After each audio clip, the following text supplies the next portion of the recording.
तो फ्रेंड्स, कैसे हैं आप लोग। आप सबका स्वागत है आपके अपने यूट्यूब चैनल द क्लास 365 में। तो फ्रेंड्स, आज हम लोग जो है एडिटोरिया द्वारा जो वॉल्यूम 3 बिहार दरोगा का प्रैक्टिस सेट लाया गया है, इसके सेट नंबर 11 को देखेंगे। इससे पहले हम लोग 10 प्रैक्टिस सेट को जो है कंप्लीट कर चुके हैं। प्ले लिस्ट बना हुआ है, जो नहीं देखे वहाँ से देख लीजिएगा। इसका PDF आप लोग को टेलीग्राम ग्रुप में मिल जाएगा।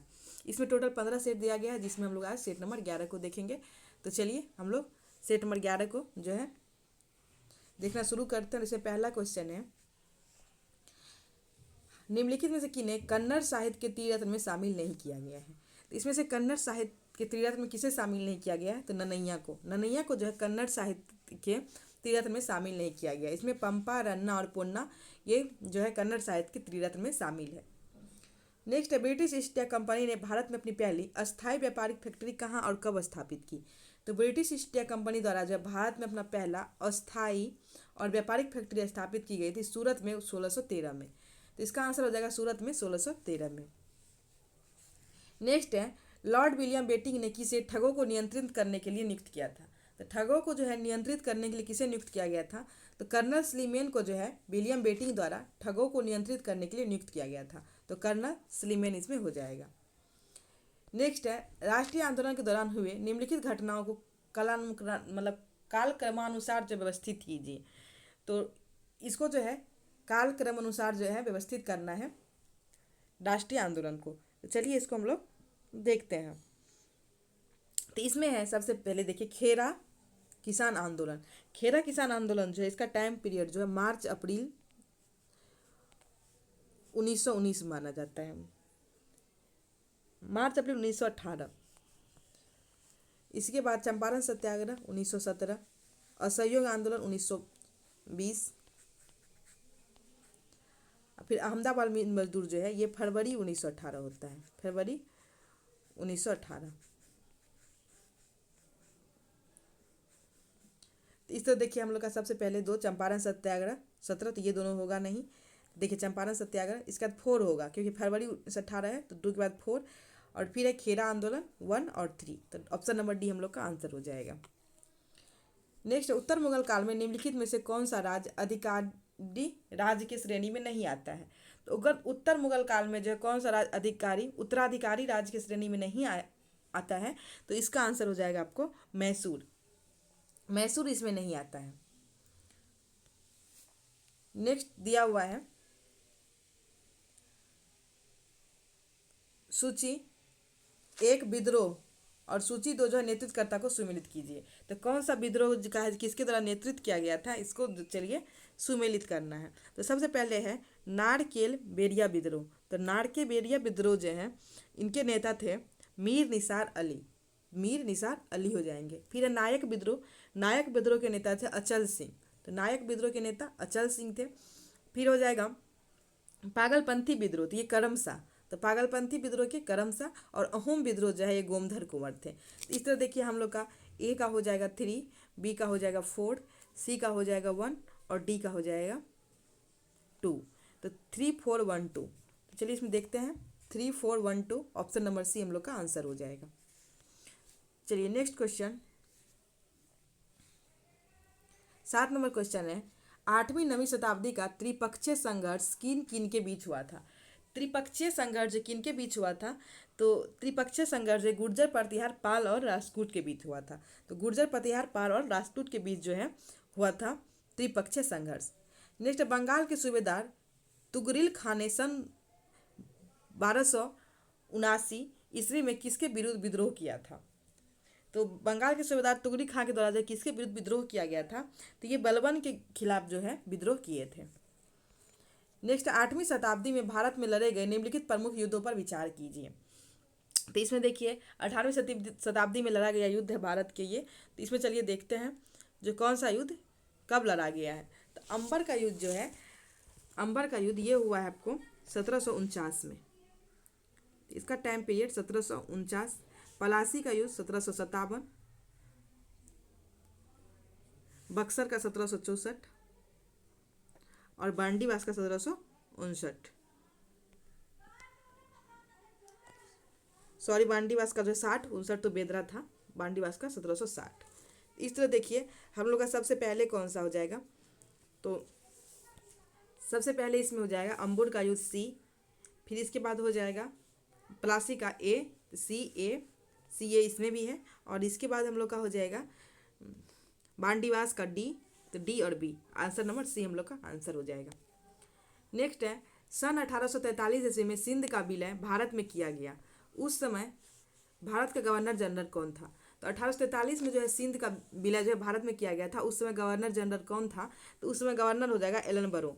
एलन बरो के समय जो है किया गया था, सिंध को भारत में विलय कर लिया गया था, तो एलन बरो हो जाएगा। नेक्स्ट, निम्नलिखित में से किस समाज सुधार संस्था की स्थापना सबसे पहले की गई थी? इसमें से जो है कौन सी समाज जो है सुधार संस्था की स्थापना सबसे पहले की गई थी? तो चलिए हम लोग इसका पहले टाइम पीरियड देख लेते हैं। तो सबसे पहले देव साम्राज्य जो है इसका 1887 में जो है स्थापना किया गया था देव साम्राज्य का। तो 1887 में किया गया था शिवनारायण अग्निहोत्री द्वारा। फिर है सत्यशोधक समाज। सत्यशोधक समाज जो है ये 1837 में ज्योतिबा फूले। इसी तरह देखिए आर्य समाज 1875 में दयानंद सरस्वती, और प्रार्थना समाज हो जाएगा 1867 में। तो इसमें संस्था की सबसे पहले की गई थी। तब देखिए इसमें सबसे पहले किसका हो जाएगा? तो सबसे पहले हो जाएगा 1867 सत्यशोधक समाज, 1873 है। तो इस तरह हम लोग का प्रार्थना समाज हो जाएगा इसमें आंसर। नेक्स्ट है भारतीय राष्ट्रीय कांग्रेस को किसने सूक्ष्मदर्शी अल्पसंख्यकों की संस्था कहकर संबोधित किया है? तो भारतीय राष्ट्रीय कांग्रेस को सूक्ष्मदर्शी अल्पसंख्यकों की संस्था डफरीन द्वारा कहा गया था। तो इसका आंसर हो जाएगा डफरीन। नेक्स्ट, राष्ट्रपति पर महाभियोग किस आधार पर लगाया जा सकता है? तो राष्ट्रपति पर जो महाभियोग है ये लगाया जा सकता है संविधान के उल्लंघन पर। तो संविधान के उल्लंघन करने पर जो राष्ट्रपति पर महाभियोग लगाया जा सकता है। नेक्स्ट, राज्यसभा में गणपूर्ति हेतु कितने सदस्य की आवश्यकता होती है? तो राज्यसभा में जो है गणपूर्ति हेतु कितने सदस्य की आवश्यकता होती है? तो इसमें 25 सदस्य की आवश्यकता होती है। तो राज्यसभा में जो है गणपूर्ति होती हेतु 25 सदस्य की आवश्यकता होती है। राज्यसभा में सदस्य जो है 250 है, इसके अनुसार इसका जो है 10वां भाग चाहिए, तो इस अनुसार से 25 हो जाएगा। नेक्स्ट है कैग की स्थापना किस अनुच्छेद के अंतर्गत की गई है? तो कैग की जो स्थापना है ये की गई है अनुच्छेद 148 के अंतर्गत। तो कैग की स्थापना अनुच्छेद 148 के अंतर्गत की गई है। नेक्स्ट, केंद्रीय विधान परिषद को परिवर्तन करके द्विसदनीय विधानमंडल की व्यवस्था किन अधिनियम तक की गई थी? तो केंद्रीय विधान परिषद को जो है परिवर्तन करके द्विसदनीय विधानमंडल की व्यवस्था किस अधिनियम के तहत की गई थी? तो ये की गई थी भारत सरकार अधिनियम 1919 के तहत। तो भारत सरकार अधिनियम 1919 के तहत की गई थी। संविधान सभा के गठन का आश्वासन सर्वप्रथम किस प्रस्ताव द्वारा दिया गया? तो संविधान सभा का जो है गठन का आश्वासन किस प्रस्ताव द्वारा किया गया था? तो ये किया गया था अगस्त प्रस्ताव द्वारा सबसे पहले दिया गया था। और ये कब आया था? 8 अगस्त 1940 को आया था। और सबसे पहले जो इसी में संविधान सभा के गठन का आश्वासन दिया गया था। नेक्स्ट यहाँ पे है अनुसूची और संबंधित विषय का सही मिलान करें। तो कौन सा अनुसूची किससे संबंधित है, इससे मिलान करना है। सबसे पहले तीसरी अनुसूची। तीसरी अनुसूची का संबंध किससे है?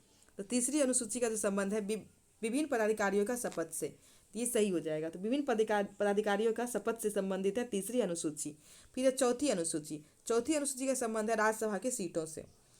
फिर पाँचवीं अनुसूची का संबंध हो जाएगा SC ST के प्रशासन से। तो पाँचवीं अनुसूची SC ST के प्रशासन से, और छठी जो है पूर्वोत्तर के 4 राज्यों में जो है इसके लिए है। तो इसका आंसर आपको क्या हो जाएगा? तो इस तरह हम लोग का C हो जाएगा इनका आंसर। नेक्स्ट है मूल प्रस्तावना में कौन से शब्द नहीं थे? तो मूल प्रस्तावना में कौन से शब्द नहीं थे? तो समाजवादी, अखंडता और पंथ निरपेक्ष, तीनों को जो है 42वां संविधान संशोधन द्वारा जो है जोड़ा गया था। तो ये 1976 में। तो मूल प्रस्तावना में जो है तीनों शब्द नहीं थे। नेक्स्ट, संसद का निम्न सदन किसे कहा जाता है? तो संसद का जो निम्न सदन ये किसे कहा जाता है? तो ये कहा जाता है आपको लोकसभा को। लोकसभा को जो है संसद का निम्न सदन और प्रथम सदन भी कहा जाता है। संसद के 3 अंग होते हैं, राष्ट्रपति, लोकसभा और राज्यसभा। इसमें निम्न सदन जो है लोकसभा को कहा जाता है। नेक्स्ट दिया गया सूची 1 को 2 से गिनाइए और सूचियों के दिए गए कूट की सहायता से सही उत्तर का चयन कीजिए। यहाँ देखिए नेशनल पार्क दिया गया और इसका जो है मिलान करना है। सबसे पहले जिम कॉर्बेट नेशनल पार्क, ये देखिए उत्तराखंड हो जाएगा। तो जिम कॉर्बेट उत्तराखंड हो जाएगा। इसी तरह है बांधवगढ़। तो बांधवगढ़ कहाँ हो जाएगा? मध्य प्रदेश में। बांधवगढ़ मध्य प्रदेश। दम्फा जो है ये मिजोरम में हो जाएगा। और रणथंभौर जो है राजस्थान में हो जाएगा। तो इस तरह जो है हम लोग का आंसर हो जाएगा 3 1 का 3 4 2 1। नेक्स्ट है, भारत में सर्वाधिक वर्षा निम्न में से किन क्षेत्रों में होती है। तो भारत में जो सर्वाधिक वर्षा किन क्षेत्रों में होती है, तो ये होती है पश्चिमी घाट और हिमालय क्षेत्र तथा मेघालय में। तो पश्चिमी घाट, हिमालय क्षेत्र और मेघालय में होती है। और मेघालय का जो मानसीराम है, यहाँ पे जो है विश्व का सबसे अधिक वर्षा होती है। नेक्स्ट, निम्नलिखित में से भारत की सबसे बड़ी जनजाति कौन सी है। तो भारत की सबसे बड़ी जनजाति कौन हो जाएगी, तो भारत की सबसे बड़ी जनजाति है भील। भील जो है भारत की सबसे बड़ी जनजाति है। 2011 के जनगणना के अनुसार जो है भील जो है सबसे बड़ी जनजाति है। और गोंड जो है दूसरे स्थान पे है, तो गोंड इसमें दूसरे स्थान पर हो जाएगा। नेक्स्ट, रिंग ऑफ फायर किससे अभिप्राय है। तो रिंग ऑफ फायर से क्या अभिप्राय है, तो ये अभिप्राय प्रशांत महासागर में भूकंप एवं ज्वालामुखी से प्रभावित क्षेत्र। तो रिंग ऑफ फायर है प्रशांत महासागर में भूकंप एवं ज्वालामुखी से प्रभावित क्षेत्र। नेक्स्ट चलिए, नेक्स्ट है, निम्न में से कौन से बलित पर्वत का उदाहरण नहीं है। इसमें देखिए कौन सा बलित पर्वत का उदाहरण नहीं है, तो इसमें जो सियरा नेवेदा है, सियरा नेवेदा, ये बलित पर्वत का उदाहरण नहीं है। बाकी हिमालय, रॉकी, एंडीज ये बलित पर्वत का उदाहरण है। और बलित और जो होता है मुर्दार पर्वत, इसका निर्माण अंतर्जात बल के कारण होता है। हिमालय हो गया, अल्पस हो गया, रॉकी, एंडीज, एटलस, ये सभी जो है बलित पर्वत के उदाहरण है। ये सियरा नेवेदा ये अमेरिका का जो है पर्वत है, ये ब्लॉक पर्वत का उदाहरण है। सियरा नेवेदा जो है ब्लॉक पर्वत का उदाहरण है, ये यूएसए का है। जिस तरह भारत में सतपुरा जो है ब्लॉक पर्वत का उदाहरण है, उसी तरह सियरा नेवेदा जो है यूएसए का है और ब्लॉक पर्वत का उदाहरण है। निम्न में से कौन सा देश कैस्पियन सागर से सीमा नहीं बनाता है। इसमें से कौन सा देश है जो कैस्पियन सागर से सीमा नहीं बनाता है, तो इसका आंसर हो जाएगा इराक। इराक जो है कैस्पियन सागर से सीमा नहीं बनाता है। नेक्स्ट है, बाल आधिकारिक द्वीप समूह कहाँ स्थित है। तो बाली आधिकारिक द्वीप समूह जो कहाँ स्थित है, तो ये स्थित है भूमध्य सागर में। तो बाली आधिकारिक द्वीप समूह भूमध्य सागर में स्थित है। नेक्स्ट है, कौन सी जल संधि एशिया को उत्तरी अमेरिका से अलग करती है। तो कौन सा जल संधि है जो एशिया को उत्तरी अमेरिका से अलग करती है, तो ये जल संधि हो जाएगा बेरिंग जल संधि। बेरिंग जल संधि जो है एशिया को उत्तरी अमेरिका से अलग करती है, बेरिंग जल संधि। धातु ऑक्साइड प्लस अम्ल का उदाहरण है। तो धातु ऑक्साइड और अम्ल का उदाहरण क्या हो जाएगा, तो इसका उदाहरण हो जाएगा लवण और पानी। लवण और पानी जो है धातु ऑक्साइड प्लस जो है अम्ल के उदाहरण है, लवण प्लस पानी। जब वायु को गर्म किया जाता है तो निम्नलिखित में से किसका कौन सा कथन सत्य होगा। तो जब पानी को गर्म किया जाएगा तो इसमें से कौन सा कथन जो है सत्य हो जाएगा, इसमें गर्म और हल्का हो जाएगा। पानी जो है गर्म होने पर और हल्का हो जाएगा। नेक्स्ट, प्रोकैरियोटिक कोशिकाओं की साइटोप्लाज्मिक झिल्ली किससे बनी होती है। तो प्रोकैरियोटिक कोशिका की जो है साइटोप्लाज्मिक झिल्ली किससे बनी होती है, तो ये बनी होती है फास्फोलिपिड से। तो फास्फोलिपिड से जो है प्रोकैरियोटिक कोशिका की साइटोप्लाज्मिक झिल्ली बनी होती है फास्फोलिपिड से। नेक्स्ट, मांसपेशियों में संकुचन और विश्राम के लिए कौन सा जो है महत्वपूर्ण है। रुकिए 1 मिनट, क्वेश्चन कट गया है। कौन सा खनिज महत्वपूर्ण है। मांसपेशियों में संकुचन और विश्राम के लिए कौन सा खनिज है यहाँ पे महत्वपूर्ण है, तो इसका आंसर हो जाएगा कैल्शियम। तो मांसपेशी में संकुचन और विश्राम के लिए कैल्शियम जो है महत्वपूर्ण है। किस जगत में ऐसे जीव शामिल है जो स्वपोषी बहुकोशिकीय होते हैं। किस जगत में ऐसे जीव शामिल है जो स्वपोषी और बहुकोशिकीय होते हैं, तो इसका आंसर हो जाएगा पादप जगत में। पादप जगत में जो है स्वपोषी और बहुकोशिकीय जीव शामिल है। नेक्स्ट, हमारे शरीर में थैमस ग्रंथि कहाँ स्थित होता है। तो हमारे शरीर में थैमस ग्रंथि कहाँ स्थित है, तो ऊपरी छाती में। तो हमारे शरीर में थैमस ग्रंथि ऊपरी छाती में स्थित है। नेक्स्ट है, निम्नलिखित में से किसमें खुला परिसरण तंत्र पाया जाता है। तो खुला परिसरण तंत्र किसमें पाया जाता है, तो आर्थ्रोपोडा में। तो आर्थ्रोपोडा में जो इसमें खुला परिसरण तंत्र पाया जाता है। नेक्स्ट है, यूकैरियोटिक कोशिकाएं प्रोटीन संश्लेषण के लिए कौन सा अंग उत्तरदायी है। तो यूकैरियोटिक कोशिकाएं प्रोटीन संश्लेषण के लिए कौन सा अंग उत्तरदायी है, तो इसका आंसर हो जाएगा आपको राइबोसोम। राइबोसोम जो है यूकैरियोटिक कोशिका में प्रोटीन संश्लेषण के लिए जो है अंग उत्तरदायी है। नेक्स्ट है, आँखों से सबसे बाहरी भाग को क्या कहते हैं। तो आँखों के सबसे बाहरी भाग को क्या कहा जाता है, तो कॉर्निया। तो आँखों के सबसे बाहरी भाग को कॉर्निया कहा जाता है। नेक्स्ट, निम्नलिखित में से किस धातु में धातुई चमक पाई जाती है। तो कौन सा अधातु है जिसमें धातुई चमक पाई जाती है, तो ये आयोडीन हो जाएगा। आयोडीन एक ऐसा अधातु है जिसमें धातुई चमक पाई जाती है। नेक्स्ट है, नाइट्रिक अम्ल निम्नलिखित में से किस कार्य के लिए उपयोगी है। तो नाइट्रिक अम्ल जो है किस कार्य के लिए उपयोगी है? तो नाइट्रिक अम्ल जो है सोना एवं सिल्वर को शुद्ध करने में, डायनामाइट के निर्माण में, उर्वरक के निर्माण में, इनमें सभी में जो है नाइट्रिक अम्ल जो है उपयोगी है। नेक्स्ट, निम्नलिखित में से कौन सा पोषक तत्व आमतौर पर पशु खाद में पाया जाता है और इसका उपयोग प्राकृतिक उर्वरक के रूप में किया जाता है? तो कौन सा पोषक तत्व है जो पशु खाद में पाया जाता है और इसका उपयोग प्राकृतिक उर्वरक के रूप में किया जाता है? तो इसका आंसर हो जाएगा नाइट्रोजन। तो नाइट्रोजन इसका आंसर हो जाएगा। सीमेंट उद्योग के लिए आवश्यक महत्वपूर्ण कच्चा माल कौन सा है? तो सीमेंट उद्योग के लिए आवश्यक कच्चा माल कौन सा हो जाएगा? तो चूना पत्थर और मिट्टी जो है ये हो जाएगा सीमेंट उद्योग के लिए आवश्यक कच्चा माल, चूना पत्थर और मिट्टी। तो चूना पत्थर और मिट्टी जो है सीमेंट उद्योग के लिए आवश्यक कच्चा माल हो जाएगा। नेक्स्ट है डेंट्रोकोनोलॉजी निम्नलिखित में किसकी आयु का अध्ययन है? तो डेंट्रोकोनोलॉजी जो है किसकी आयु का अध्ययन है? तो ये हो जाएगा आपको वृक्ष की आयु का अध्ययन। तो डेंट्रोकोनोलॉजी जो है ये वृक्ष की आयु का अध्ययन हो जाएगा। निम्नलिखित में से कौन पौधों को संरचनात्मक सहायता प्रदान करता है? तो पौधों को संरचनात्मक सहायता कौन प्रदान करता है? तो पौधों को जो है संरचनात्मक सहायता प्रदान करता है लिग्रीन। लिग्रीन जो है पौधों को संरचनात्मक सहायता जो है प्रदान करता है। नेक्स्ट है कपड़ों और बर्तनों की सफाई के लिए प्रयुक्त डिटर्जेंट में क्या होता है? तो कपड़ों और बर्तनों की सफाई के लिए जो डिटर्जेंट होता है इसमें क्या होता है? तो इसमें जो है सल्फोनेट्स होता है। सल्फोनेट्स पाया जाता है कपड़ों और बर्तनों की सफाई के लिए। नेक्स्ट, निम्नलिखित में से कौन सा कथन सही सुमेलित नहीं है? इसमें देखिए कौन सा सही नहीं है। तो सबसे हल्की धातु सोडियम है, ये सही नहीं होगा क्योंकि सबसे हल्की धातु जो है लिथियम सबसे हल्की धातु हो जाएगी। तो इसमें देखिए सबसे हल्की धातु सोडियम है, ये सही इसमें जो है नहीं है। लिथियम सबसे हल्की धातु होती है। बाकी शून्य में रखे गए तत्व निष्क्रिय तत्व हो जाते हैं, सही है। सबसे भारी धातु ओस्मियम है, ये सही है। जिसमें सबसे हल्की धातु सोडियम, ये गलत हो जाएगा। सबसे हल्की धातु जो है लिथियम होती है। नेक्स्ट है किसी धारावाही चालक से जुड़े चुंबकीय क्षेत्र की दिशा ज्ञात करने के लिए निम्नलिखित किस नियम का उपयोग किया जाता है? तो किसी धारावाही चालक से जुड़े चुंबकीय क्षेत्र की दिशा ज्ञात करने के लिए जो है जिस नियम का उपयोग किया जाता है वो होता है मैक्सवेल का कॉर्क स्क्रू नियम। तो मैक्सवेल का जो है कॉर्क स्क्रू नियम का जो है उपयोग किया जाता है। नेक्स्ट है केंद्रीय रिक्तिका सेंटर वैक्यूल जो केवल पादप कोशिका में पाई जाती है, इसका कार्य क्या है? तो वैक्यूल का कार्य क्या है जो केवल पादप कोशिका में पाई जाती है?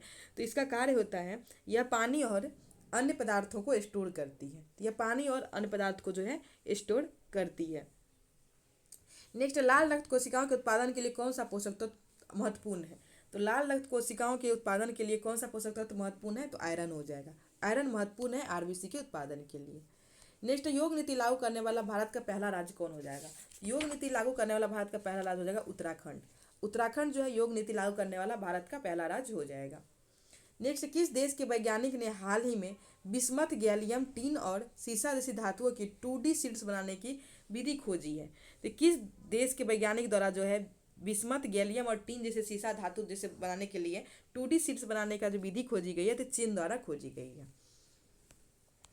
नेक्स्ट है ऑनलाइन बाल शोषण में शामिल साइबर अपराध नेटवर्क को खत्म करने के लिए कौन सा ऑपरेशन शुरू किया गया है? तो बाल शोषण में शामिल साइबर अपराध नेटवर्क को खत्म करने के लिए कौन सा ऑपरेशन शुरू किया गया है? तो ऑपरेशन हॉक शुरू किया गया है। तो ऑपरेशन हॉक शुरू किया गया है। नेक्स्ट है इसरो के 63 में PSLV मिशन की विफलता का क्या कारण था? इसरो के 63 में जो है PSLV मिशन विफलता का कारण क्या था? इसमें कारण था तीसरे चरण में खराबी। तो तीसरे चरण में खराबी के कारण जो है भारत का 101वां अंतरिक्ष मिशन जो है 63वां PSLV मिशन रॉकेट जो इसमें तीसरे चरण में खराबी हो गया था, जिसके कारण ये विफल हो गया था। PSLV जो है इसरो का तीसरी पीढ़ी का लॉन्च व्हीकल और 4 चरणों वाली प्रणाली है जो लिक्विड स्टेज वाला पहला भारतीय रॉकेट है। कौन? तो PSLV, इसमें तीसरे चरण में जो खराबी हो गया था। नेक्स्ट है पपुआ न्यू गिनी में WHO को स्वास्थ्य आपातकाल की घोषणा क्यों करनी पड़ी? तो पपुआ न्यू गिनी में जो है WHO को स्वास्थ्य आपातकाल की घोषणा इसलिए करनी पड़ी क्योंकि पोलियो वायरस का प्रकोप वहाँ पे बढ़ने लगा था। तो पोलियो वायरस के प्रकोप बढ़ने के कारण। भारत के 26वें मुख्य चुनाव आयुक्त कौन है? तो भारत के 26वें मुख्य चुनाव आयुक्त कौन है? तो यह है ज्ञानेश कुमार। ज्ञानेश कुमार जो भारत के 26वें मुख्य चुनाव आयुक्त है। नेक्स्ट, परिवर्तित नामों का कौन सा मिलान गलत है? तो परिवर्तित नामों का जो है कौन सा मिलान इसमें गलत है, इसको चलिए देखते हैं। तो सबसे पहले है फोर्ट विलियम। तो फोर्ट विलियम का विजय दुर्ग, तो ये सही हो जाएगा फोर्ट विलियम विजय दुर्ग। फिर है फोर्ट ब्लेयर श्री विजयपुरम, ये भी सही है। पुराने संसद भवन संविधान भवन, ये गलत हो जाएगा। इसको संविधान भवन नहीं, संविधान सदन कहा गया है, संविधान सदन, तो ये गलत हो जाएगा। इसमें यही गलत है, पुराने संसद भवन संविधान सदन। नेक्स्ट है, बिहार के किस उत्पादन को हाल में जीआई टैग प्रदान किया गया है? तो बिहार के किस उत्पाद को जो है हाल में जीआई टैग प्रदान किया गया है? स्टोन आर्ट को। तो बिहार के स्टोन आर्ट को जो है हाल में ही जीआई टैग प्रदान किया गया, और गया जिले के है ये स्टोन आर्ट जो है, ये गया जिले से संबंधित है। शांति क्षेत्र में नोबेल पुरस्कार 2025 किसे सम्मानित किया गया है? तो शांति क्षेत्र में जो है नोबेल पुरस्कार 2025 किसे सम्मानित किया गया? तो मारिया कोरिनो मचाडो को। तो मारिया कोरिनो मचाडो को जो है शांति में 2025 का नोबेल पुरस्कार दिया गया है। नेक्स्ट है, 36वां नाटो शिखर सम्मेलन का आयोजन कहाँ किया गया? तो 36वां नाटो शिखर सम्मेलन का आयोजन किया गया अंकारा में। लेखक एवं पुस्तक का कौन सा जोड़ा सही सुमेलित नहीं है? चलिए इसको देखते हैं। तो Gandhi a life in the campus MJ Akbar द्वारा, Gandhi a life in the campus MJ Akbar द्वारा, ये सही है। संस्कृति के आयाम मनोरमा मिश्रा, ये भी सही है। एक समंदर मेरे अंदर संजीव जोशी, ये भी सही है। Life on Mars collected stories UP Gagarin, ये जो है ये गलत हो जाएगा। ये जो है नमिता गोखले द्वारा जो है लिखा गया है, तो ये इसमें गलत हो जाएगा, डी नंबर। नेक्स्ट, हाल ही में जारी किए गए ऐप उसके जारीकर्ता का सही मिलान कीजिए। तो कौन सा ऐप किसके द्वारा जारी किया गया है, इसको चलिए देखते हैं। इसमें देखिए है सचेत ऐप आपदा प्रबंधन प्राधिकरण, तो सचेत ऐप का आपदा प्रबंधन प्राधिकरण हो जाएगा, 1 का 1 हो जाएगा। फिर है rail one app, rail one app जो है ये रेल मंत्रालय द्वारा शुरू किया गया है, तो फिर 2 हो जाएगा। फिर है सारथी ऐप, सारथी ऐप जो है ये सेबी द्वारा शुरू किया गया है, तो सारथी ऐप सेबी द्वारा, और सक्षम ऐप जो निर्वाचन आयोग द्वारा। तो इस तरह हम लोग का जो है आंसर नंबर देखिए बी सही हो जाएगा। तो सारथी ऐप सेबी द्वारा, और सक्षम ऐप निर्वाचन आयोग द्वारा, रेलवन ऐप रेलवे द्वारा, और सचेत ऐप जो है आपदा प्रबंधन प्राधिकरण द्वारा शुरू किया गया। नेक्स्ट, एशिया कप 2025 जीतने के साथ ही बीसीसीआई के भारतीय टीम के लिए कितने रुपये पुरस्कार की घोषणा की है? तो एशिया कप जीतने के बाद जो है कितने करोड़ रुपया की जो घोषणा की गई है पुरस्कार की? 21 करोड़। आईएमएफ के प्रबंधक निदेशक कौन है? तो आईएमएफ के प्रबंधक निर्देशक कौन है? Christina Georgieva. तो आईएमएफ के जो प्रबंधक और निदेशक है क्रिस्टालिना जॉर्जिवा हो जाएगी। नेक्स्ट है, भारत ने फाइनल में किस टीम को हराकर लगातार दूसरा महिला कबड्डी वर्ल्ड कप जीता? तो कौन सा टीम को हराकर भारत ने दूसरा लगातार महिला कबड्डी वर्ल्ड कप जीता है? तो इसका आंसर हो जाएगा चीनी ताइपे को। तो चीनी ताइपे को हराकर जो लगातार दूसरा महिला कबड्डी वर्ल्ड कप भारत जीत लिया है। Henley and partners wealth report 2025 के अनुसार कौन सा अंतर्राष्ट्रीय शहर दुनिया के सबसे महंगा शहर है? तो कौन सा अंतर्राष्ट्रीय शहर जो दुनिया के सबसे महंगा शहर हो जाएगा? तो मोनाको। मोनाको जो दुनिया का सबसे महंगा शहर है। नेक्स्ट, सांख्यिकी मंत्रालय MOSPI ने फरवरी 2026 में जारी होने वाली नई GDP सीरीज के लिए कौन सा आधार वर्ष प्रस्तावित किया है? तो GDP सीरीज के लिए कौन सा बेस ईयर जो है सांख्यिकी मंत्रालय द्वारा प्रस्तावित किया गया है? तो ये किया गया है वित्त वर्ष 22-23 को। तो वित्त वर्ष 22-23 को जो है बेस ईयर रखा गया है GDP सीरीज प्रस्तावित करने के लिए। खेलो इंडिया यूथ गेम्स 2025 का आयोजन कहाँ किया गया? तो खेलो इंडिया यूथ गेम्स 2025 का आयोजन किया गया है बिहार में।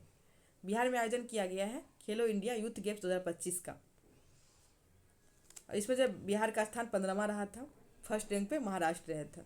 3R का संबंध किससे है? तो 3R का संबंध किससे है? सर्कुलर इकोनॉमी से। तो 3R का संबंध जो है सर्कुलर इकोनॉमी से है। नेक्स्ट है, वर्ल्ड हैप्पीनेस इंडेक्स 2025 में भारत की रैंकिंग क्या है? तो वर्ल्ड हैप्पीनेस रिपोर्ट 2025 में भारत की रैंकिंग क्या है? तो 118वां। तो वर्ल्ड हैप्पीनेस इंडेक्स 2025 में भारत का रैंकिंग 118वां है। नेक्स्ट है, पदार्थ और उनके अम्ल में कौन सा जोड़ा सही सुमेलित नहीं है? पदार्थ और उसके अम्ल में कौन सा जोड़ा सही सुमेलित नहीं है? तो चलिए इसको देख लेते हैं। चलिए 1 मिनट रुकिएगा, हम लोग को क्वेश्चन नंबर 69 से देखना था, मिस हो गया था, आगे चले गया था, तो हम लोग को यहाँ से देखना है। बिहार के किस प्रमंडल में जिलों की संख्या सबसे कम है? तो बिहार के किस प्रमंडल में जिलों की संख्या सबसे कम हो जाएगी? तो भागलपुर में। भागलपुर में जो है जिलों की संख्या सबसे कम है, केवल इसमें 2 जिला है भागलपुर में। तो भागलपुर में 2 ही जिला है, बांका एवं भागलपुर। तो बिहार में कुल 9 प्रमंडल है, जिसमें भागलपुर में 2 ही जिला है। इसमें जो है तिरहुत दिया गया है, तो तिरहुत एवं मुंगेर और पटना जो हो जाएगा, इसमें 6-6 जिला है। तो तिरहुत, मुंगेर और पटना में 6-6 जिले हो जाएंगे, और सारण में जो है इनमें 3 जिला हो जाएगा। तो सारण में 3 हो जाएगा और भागलपुर में 2 हो जाएगा, बांका और भागलपुर, इस तरह से भागलपुर हो जाएगा। हाल ही में दुबई एयर शो 2025 के दौरान भारतीय वायुसेना कौन सा विमान दुर्घटनाग्रस्त हो गई है? तो भारतीय वायुसेना का कौन सा विमान दुर्घटनाग्रस्त हो गया दुबई एयर शो में? तो इसका आंसर हो जाएगा आपको तेजस। तेजस जो है दुबई एयर शो में अभी घटनाग्रस्त हो गया, इसमें पायलट की मृत्यु भी हो गई। मेजर ध्यानचंद खेल रत्न पुरस्कार प्राप्त करता कितने राशि का नगद पुरस्कार दिया जाता है? तो मेजर ध्यानचंद खेल रत्न पुरस्कार प्राप्तकर्ता को कितने राशि का जो है दिया जाता है पुरस्कार? तो 25 लाख का। कर्पूरी मंजरी के लेखक कौन है? तो कर्पूरी मंजरी के लेखक कौन हो जाएंगे? तो कर्पूरी मंजरी के लेखक इनमें से कोई नहीं है, इनके लेखक जो राजशेखर है। तो कर्पूरी मंजरी के लेखक राजशेखर है, राजशेखर हो जाएंगे। चलिए नेक्स्ट है, अंटार्कटिक संधि सचिवालय का मुख्यालय कहाँ स्थित है? तो अंटार्कटिक संधि सचिवालय का मुख्यालय कहाँ स्थित है? तो अर्जेंटीना में। तो अंटार्कटिक संधि सचिवालय का मुख्यालय अर्जेंटीना में स्थित है। देश राजधानी और मुद्रा से संबंधित कौन सा युग्म सुमेलित नहीं है? तो देश राजधानी और मुद्रा से संबंधित कौन सा युग्म से सम्मिलित नहीं है? तो चलिए देखते हैं। तो पुर्तगाल की राजधानी लिस्बन और पाउंड, ये सही है। इटली का राजधानी रोम और यूरो, ये भी सही है। अर्जेंटीना का ब्यूनस आयर्स और अर्जेंटीना पेसो, तो ये जो है ये गलत हो जाएगा। तो अर्जेंटीना का जो ब्यूनस आयर्स और ये गलत हो जाएगा।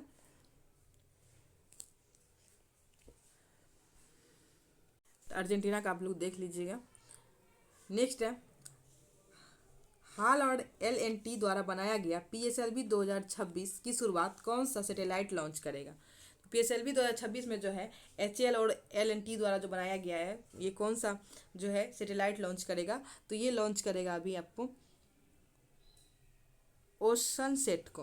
तो ओशन सेट जो है ये लॉन्च करेगा।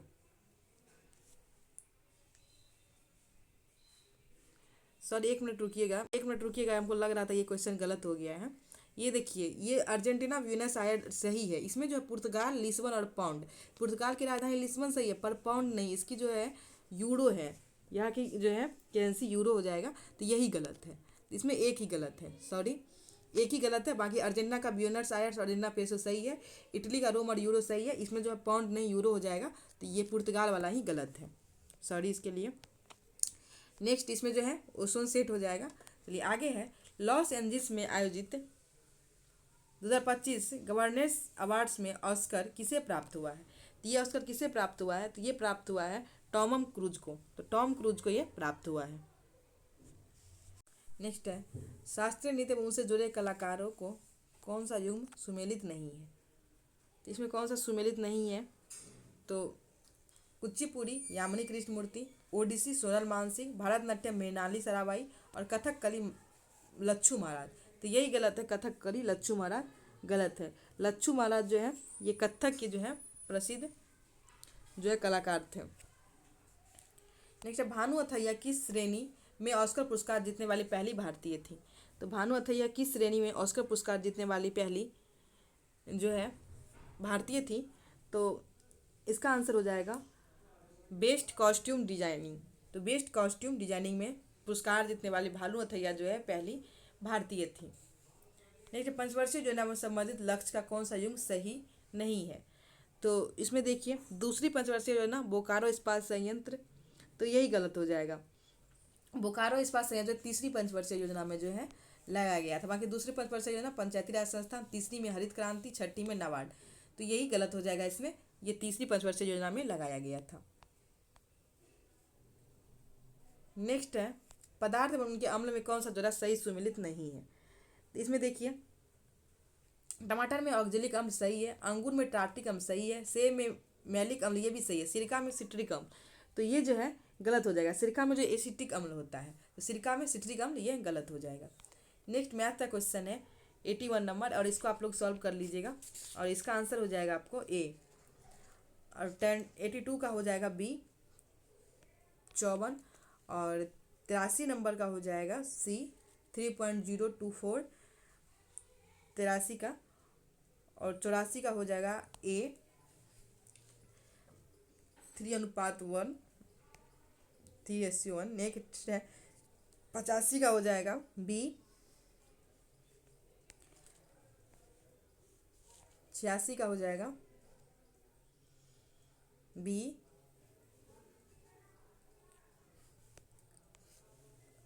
87 का हो जाएगा आपको बी, 88 का हो जाएगा डी, 89 का हो जाएगा आपको ए 8, और 90 का हो जाएगा डी 45 किलोमीटर आवर, और 91 का हो जाएगा सी एन। 92 में हिंदी है। टॉ वर्ग उच्चारण का सही दृष्टि से किस प्रकार की ध्वनि है? तो टॉ वर्ग जो है उच्चारण का सही ध्वनि कौन सा हो जाएगा? तो मूर्धन्य हो जाएगा। निम्नलिखित में से कौन सा शब्द जातिवाचक संज्ञा का नहीं है? इसमें जातिवाचक संज्ञा का कौन सा शब्द नहीं हुआ? सुंदर। सुंदर जो है ये जातिवाचक संज्ञा का शब्द नहीं है। यहाँ देखिए फिर इसमें बोल रहा है select the correct spelled word, तो इसमें हो जाएगा आपको 94 का बी हो जाएगा, इसमें सही है। उसके बाद है 95 में जो है इसका आंसर आपको हो जाएगा बी। फिर 96 का निक्षेप सेवाओं का अभिप्राय क्या है? तो निक्षेप सेवाओं का क्या अभिप्राय हो जाएगा? तो निक्षेप सेवा का अभिप्राय है सावधि जमा करने की एक नई योजना। तो सावधि जमा करने की एक नई योजना हो जाएगा निक्षेप सेवाओं का अभिप्राय। निम्नलिखित में से वह वर्ग कौन सा है जिसको मुद्रास्फीति के कारण सबसे अधिक हानि होती है? तो मुद्रास्फीति के कारण जो सबसे अधिक हानि होती है किसको होती है? तो ये हानि होती है लेनदार को। लेनदार को जो है मुद्रास्फीति के कारण सबसे अधिक हानि होती है। नेक्स्ट है किस अर्थव्यवस्था को उस स्थिति में संतुलित कहा जाता है जब, किसी अर्थव्यवस्था को कब संतुलित कहा जाएगा? तो तब संतुलित कहा जाएगा जब इसमें अभिप्रेरित निवेश अभिप्रेरित बचत के बराबर होता है। तो निवेश जो है बचत के बराबर होता है तब इसे संतुलित अर्थव्यवस्था कहा जाता है। यदि एक घटिया वस्तु की कीमत गिर जाती तो उसकी मांग, अगर एक घटिया वस्तु की कीमत गिर जाएगी तो उसकी मांग जो है गिर जाएगी। तो मांग गिर जाती है इसलिए उसकी कीमत जो है घटिया वस्तु की गिर जाती है। नेक्स्ट आर्थिक सहयोग संगठन का मुख्यालय कहाँ स्थित है? तो आर्थिक सहयोग संगठन का मुख्यालय पेरिस में स्थित है। तो आर्थिक सहयोग संगठन का मुख्यालय जो है पेरिस में स्थित है। और इसी तरह हम लोग का जो है 100 क्वेश्चन पूरा हो गया। इसमें आप लोग का स्कोर क्या रहा आप लोग कमेंट में जरूर बताइएगा। वीडियो कैसा लगा ये भी बताइएगा। Thank you so much.